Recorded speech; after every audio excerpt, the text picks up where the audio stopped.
Assalamualaikum warahmatullahi taala wabarakatuh. Saya Muhammad Haris Al-Haras bin Muhammad Al-Ghazali. Nombor matrik B2500612. Program DPSI. Saya akan membentangkan tajuk wakaf daripada subjek Tajwid Al-Quran. Definisi wakaf daripada segi bahasa adalah berhenti atau tertahan. Manakala daripada segi istilah pula memberhentikan bacaan Al-Quran dengan tujuan untuk bernafas dan kembali membacanya. Okey, kita pergi ke seterusnya. Pembahagian wakaf terdiri daripada 4 bahagian, iaitu ihtirari, ihtibari, ihtizari dan ihtiyari. Saya akan menerangkan lebih lanjut berkaitan dengan ihtiyari. Wakaf ihtiyari daripada definisi, wakaf mengikut pilihan pembaca Al-Quran. Pilihan di sini bermaksud bukan kerana terpaksa, seperti habis nafas atau lupa ayat.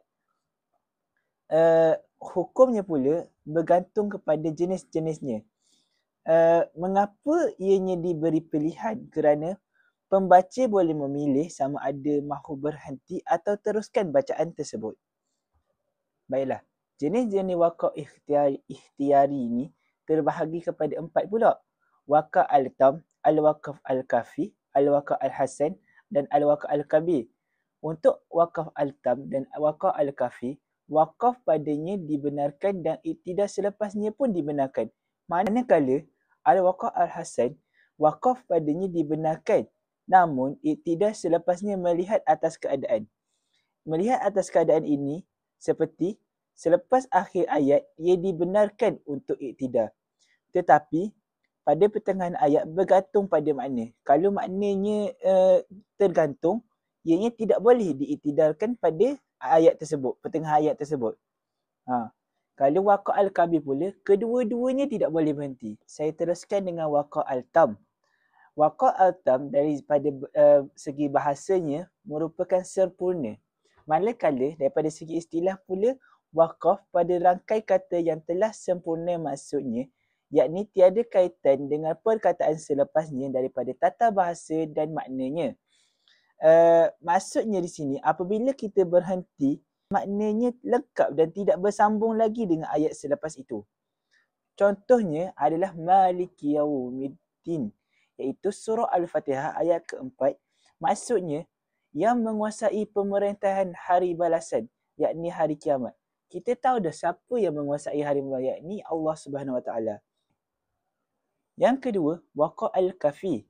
Daripada bahasa, ia memandai.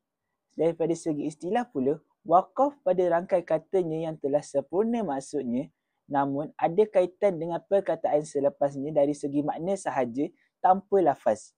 Maksudnya di sini, makna ayat pertama dah lengkap, tapi ayat selepasnya masih berkait secara makna, bukan secara tata bahasa. Contohnya, Amman hazal ladzi huwa jundul lakum yansurukum min duni rahman. Berhenti situ. Innil kafiruna illa fi urun. Surah Al-Mulk ayat yang 20. Maksudnya, bahkan siapa dia yang menjadi tentera bagi kamu, yang akan menolong kamu selain Allah yang Maha Pemurah. Yang Maha Pemurah di sini berhenti apabila ada berhenti pada Ar-Rahman tadi tu. Kemudian tetapi maknanya sebenarnya orang-orang kafir tidak lain hanyalah berada dalam keterpedayaan. Ayat itu ada kaitan dengan ayat sebelumnya daripada segi maknanya. Baiklah, seterusnya wakaf al-hasan, iaitu daripada segi bahasa pun sama juga, memandai. Manakala daripada segi istilah, wakaf pada rangkai kata yang boleh difahami maksudnya, ada kaitan dengan perkataan selepasnya dari segi tata bahasa dan maknanya. Maksudnya di sini, apabila kita berhenti itu dah boleh difahami maknanya, tapi kalau sambung baca ayat seterusnya, maknanya jadi lebih lengkap. Contohnya, Alhamdulillah. Alhamdulillah, segala puji tertentu bagi Allah. Rabbil alamin, Tuhan yang memelihara dan mentadbirkan sekalian alam. Disambung pula dengan Ar-Rahmanir Rahim, yang Maha Pemurah lagi Maha Mengasihani. Ayat di sini menerangkan persambungan ayat-ayat tersebut. Ayat yang pertama dah lengkap. Alhamdulillah tu dah lengkap segala puji bagi Allah. Rabbi alamin, Tuhan yang memelihara alam dan mentadbir sekalian alam. Ar-Rahmanir Rahim, yang maha pemurah lagi maha mengasihani. Yang seterusnya adalah waqa'al kabih.